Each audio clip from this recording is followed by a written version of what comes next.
प्रणाम, नमस्कार, वंदे मातरम।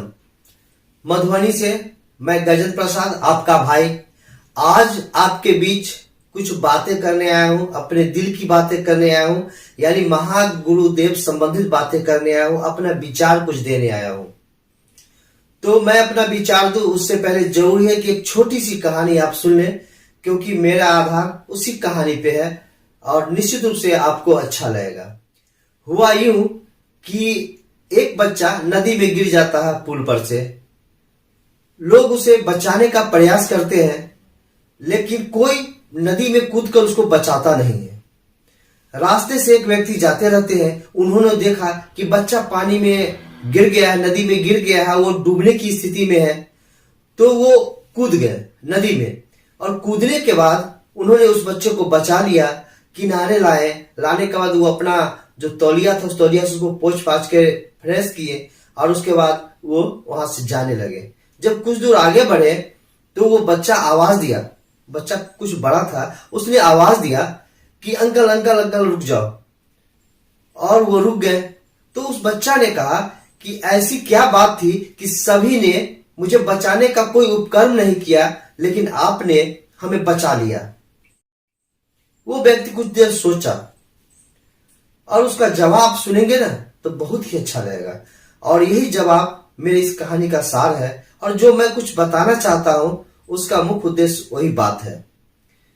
जब वो बच्चा पूछा कि अंकल आपने मुझे क्यों बचाया, तो जानते हैं उन्होंने क्या कहा? उन्होंने कहा कि तुम बचाने लायक थे, मुझे लगा इसलिए मैं तुम्हें बचाया। अब तुम्हारी जिम्मेवारी है कि तुम ये साबित करो कि तुम बचाने लायक थे। गौर करेंगे इस बात पे कि मुझे लगा कि तुम बचाने लायक हो तो मैंने तुझे बचाया। अब तुम ये साबित करो कि तुम बचाने लायक थे, इसीलिए तुम्हें बचाया गया। बच्चा सोच में पड़ गया और उसने कहा कि मैं ये बात आपको साबित करूंगा। तो कहने का मतलब है कि हम सभी भी क्या उस लायक है जिस लायक समझ के परमात्मा ने हमको यहां भेजा है? क्या हम सभी उस लायक हैं कि साहब श्री ने हम पे भरोसा करके ये बात कहे है कि जाओ तुम जन जन में शिव गुरु की बातें करो? क्या हम उस लायक है कि शिव शिष्यता की पात्रता धारित करते हैं? क्या हम उस लायक है कि महादेव हमें अपना शिष्य समझे? मैं तो महादेव को अपना गुरु मानता हूं, या शब्दों में ही सही, लेकिन मैं तो महादेव को अपना गुरु मानता हूं। लेकिन क्या महादेव हमें अपना शिष्य मानते हैं?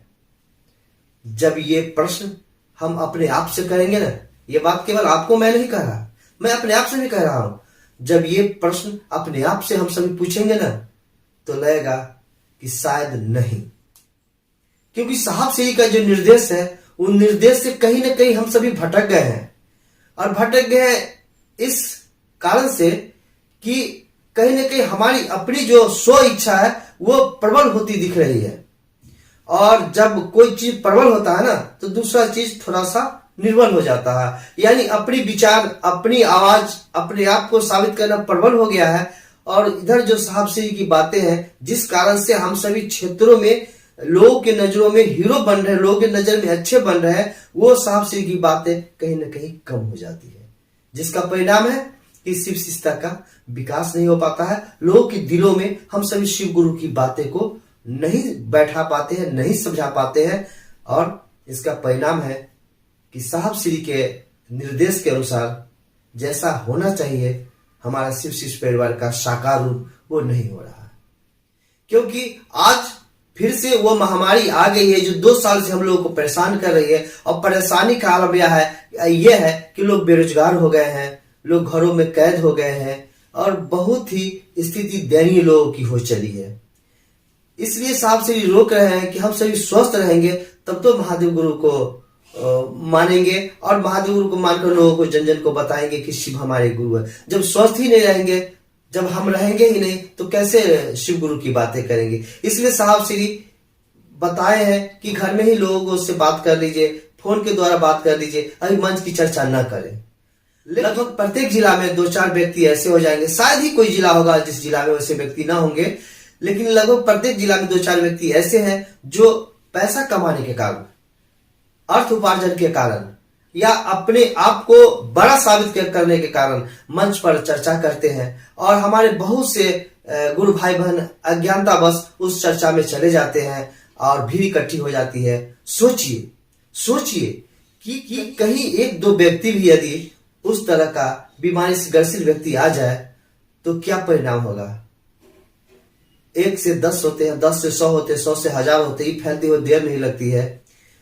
तो क्या ये सही मायने में हमारा शिव कार्य है? नहीं है, क्योंकि हमारा तो काम है लोगों के अंदर जागरूकता फैलाना, लोगों के अंदर शिव गुरु के विचारों को बढ़ाना, लोगों के अंदर में सादगी सच्चाई लाना। और कहीं ना कहीं हम लोगों के हित की बात नहीं करके लोगों के स्वास्थ्य की बात को नहीं सोचते हैं और साफ सीधी की बात को काट देते हैं। तो क्या ये हमारी शिवशिष्टता की पात्रता है? सोचिए सोचिए, हम सभी को इस बात को जरूर सोचना चाहिए। क्या क्षेत्रों में जो लोग मंच पे चर्चा कर रहे हैं साफ सीधी के बात को काट कर, क्या ये होना चाहिए? अंदर से आवाज आएगी, नहीं, ये नहीं होना चाहिए।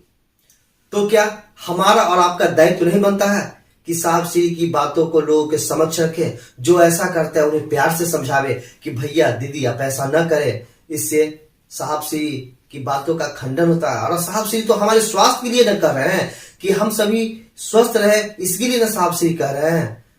तो हम सभी इस बात को उन्हें समझावे जो ऐसा करते हैं कि भैया दीदी आप ऐसा न करें, इससे लोगों में इस महामारी का प्रकोप बढ़ेगा और इससे हम बच के रहना चाहिए। हम सभी को लोगों को समझाना चाहिए, इस महामारी के विरुद्ध जागरूकता फैलाना चाहिए, जिससे कि हम सभी स्वस्थ रहें।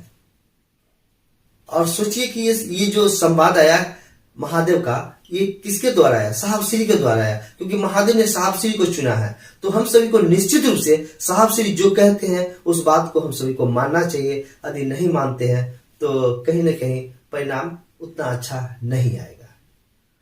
हम सभी अपनी शिवशिष्टता की पात्रता को बनाए रखने के लिए निश्चित रूप से साहब श्री के निर्देशों का पालन करें, उनके बताए गए 3 सूत्रों का पालन करें। अभी घर के बाहर मंच लगाकर चर्चा न करें, साप्ताहिक चर्चाओं में भीड़ न करें। अभी तो फिलहाल साप्ताहिक चर्चा को भी रोक दिया गया है, क्योंकि बाहर से कोई व्यक्ति आकर के बैठ सकते हैं। तो हम सभी जो बताया जाता है साहब श्री के द्वारा, जो निर्देश दिया जाता है, आपको यदि नहीं निर्देश मिलता है तो आपके पास यदि एंड्रॉयड मोबाइल है तब तो ही ये वीडियो आप देख रहे हैं, तो उसमें आप फेसबुक पे जाइए और हरिंद्रानंद टाइप कीजिए।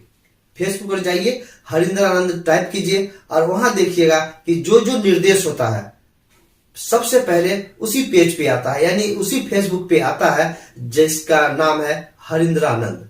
अंग्रेजी में लिखिएगा हरिंद्रानंद, तो उसी पेज पर सबसे पहले वहां आ जाती है निर्देश। तो हम सभी उस निर्देश का पालन करें, निश्चित रूप से हम सभी अच्छे शिष्य बनेंगे।